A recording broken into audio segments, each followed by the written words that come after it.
தெரியாம நீங்க டைப் பண்ற எல்லா பாஸ்வேர்ட்ஸுமே யாரோ ஒருத்தரால ஹேக் பண்ண முடியும்னு சொன்னா ஷாக்கிங்கா இருக்கும்ல. இன்னைக்கு கீலாபஸ் யூஸ் பண்ணி ப்ராக்டிகலா இந்த அட்டாக்ஸ்லாம் எப்படி பெர்ஃபார்ம் பண்றாங்கன்னு பார்ப்போம். And this is day 19 of learning hacking in 100 days challenge. ப்ராக்டிகலா உங்களுக்கு எக்ஸ்பிளைன் பண்றது என்னோட வெப்சைட்க்கு சென்ட் பண்ற மாதிரி கோட் எழுதிருக்கேன். எல்லாமே பவர் ஷெல் கோட்ஸ். இதை வந்து நான் ஒரு EXE கன்வெர்ட் பண்ணி வச்சிருக்கேன். PS to EXE கன்வெர்ட்டர்ஸ் நிறைய அவைலபிளா இருக்கும். இது மாதிரி நீங்க பவர் ஷெல் ஸ்கிரிப்ட்ஸை EXE கன்வெர்ட் பண்ணிக்கலாம். ஸோ நான் இதை வந்து எக்ஸிக்யூட் பண்ணோன்னே எனக்கு ஒரு EXE மாதிரி எக்ஸிக்யூட் ஆகும்.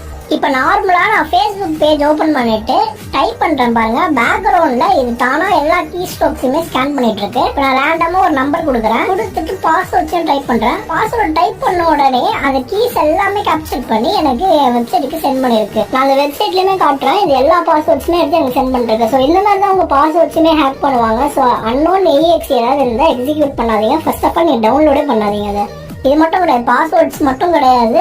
நார்மலா நீங்க என்ன டைப் பண்ணாலுமே, நான் சும்மா ஒரு ரேண்டமா